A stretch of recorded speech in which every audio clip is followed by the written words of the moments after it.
और अब बात करेंगे तेलंगाना की, जहां पर एक महिला की दर्दनाक हत्या का मामला सामने आ रहा है।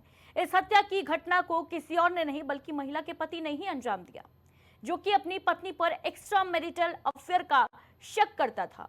आरोपी पति ने पहले पत्नी के सिर पर डंडे से वार किया और फिर कांच के टुकड़े से उसके हाथ की नसें काट दी।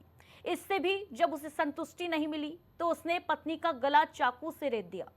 हैदराबाद के गोलकोंडा में रहने वाले जाकिर अहमद की 2 पत्नियां हैं। दूसरी पत्नी नाजिया बेगम के 3 बच्चे हैं। हालांकि जाकिर को उस पर शक था कि उसका कहीं एक्स्ट्रा मैरिटल अफेयर चल रहा है और इसी के चलते उसने 15 दिन पहले अपने घर भी दूसरी जगह शिफ्ट कर लिया था।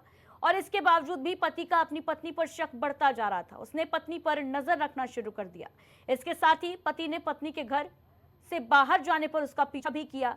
इस बीच 13 मई की रात 11 बजे जाकिर घर आया और अपनी पत्नी पर किसी अन्य व्यक्ति के साथ एक्स्ट्रा मैरिटल अफेयर का आरोप लगाया। इस दौरान बच्चे दूसरे कमरे में सो रहे थे। एक्स्ट्रा मैरिटल अफेयर को लेकर दोनों के बीच बहसबाजी शुरू हो गई। बहस इतनी बढ़ गई कि शाकिर ने अपनी पत्नी के सिर पर डंडे से वार कर दिया, जिससे वो गंभीर रूप से घायल हो गई। इसके बावजूद उसका गुस्सा शांत नहीं हुआ।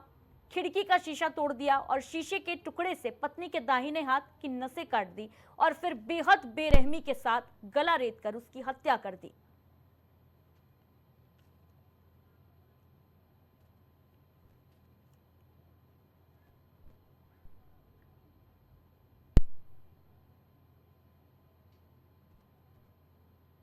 और इस खबर की अहम बात यह है कि जहां एक तरफ सरकार हर समय संविधान में कोई ना कोई बदलाव करती रहती है, कानून न्याय व्यवस्था को मजबूत बनाती है जिससे कि बढ़ते अपराधों की गिनती में कमी आए, लेकिन वहीं ऐसे हैवान भी हैं जो सिर्फ शक और गलतफहमी के चलते हत्या को अंजाम दे देते हैं, बेरहमी से हत्या को अंजाम दे देते हैं।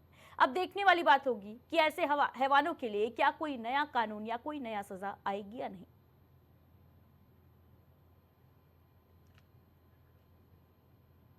अहम बात की खबरों में फिलहाल इतना ही। दीजिए इजाजत, नमस्कार।